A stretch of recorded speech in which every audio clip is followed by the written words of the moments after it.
Hello there everyone, welcome to another video, and today I am talking about all things gaslighting. We are going to dispel all types of gaslighting and what you can actually do. I'm going to go into 6 examples to actually watch out for if somebody is gaslighting you, or maybe subconsciously you've gaslit someone else. So what is gaslighting? It's a form of psychological manipulation in which a person seeks to make somebody else doubt their own perceptions, their own memories, their own reality, their own emotions, their own experiences, which they often experience guilt, shame, uncertainty, maybe even some self-doubt. And here are some of the things to watch out for. Now, I know that there is a big buzz in the personal growth world all around gaslighting, and this is kind of like a common theme this year in personal growth. We've gaslit people and how to know that you've been gaslit. And the first one that many talk about is denying the reality. And this is an example, and this can actually come up in relationships, in a boss-coworker relationship, in your household, with your family members, with your older and elderly caretakers, maybe your parents. But the gaslighter flatly denies something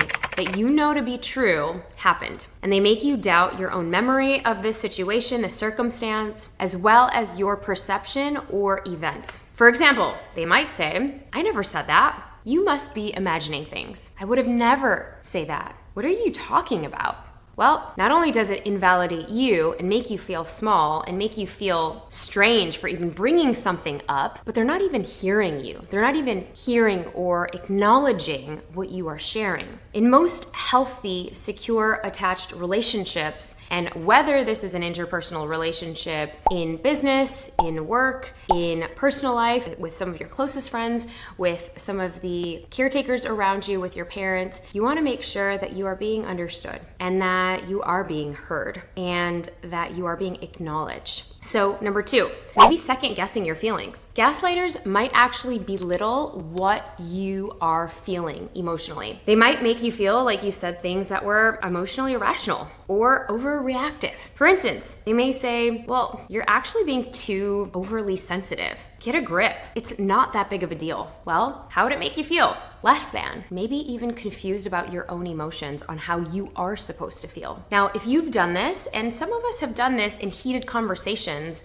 when we are in the midst of conflict, and that's okay. You can repair that.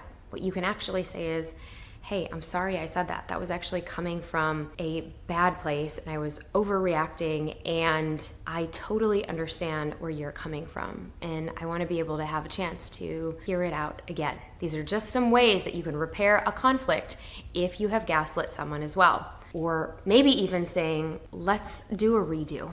Can we have this conversation over again? I'm fully present and I'm fully resourced to hear whatever and however I have mistreated you in the past, and I am so sorry." Okay, the third is the blame game. Now, gaslighters love to deflect responsibility on themselves and for any actions by blaming you or blaming other people. Now, if they forget to do something, they might say something like, "Well, you never told me to do that.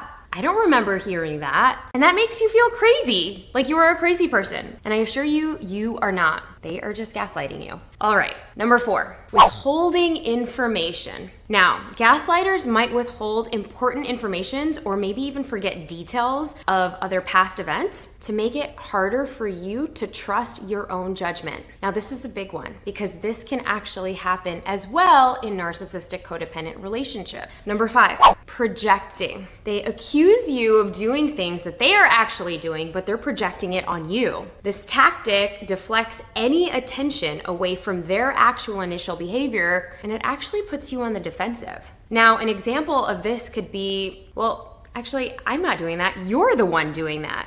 You're the one that's not present with me. You're the one that was on your phone last week. And that made me feel sad and hurt. And how could you even do that to me?" Well, you are the person giving the example, that exact example, and you're the one actually bringing it up. What's happening there is, first of all, you brought up a situation. They are not acknowledging it. They're actually diminishing it and dismissing it, and they're deflecting it back and projecting it back on to you. Sound familiar? Yeah.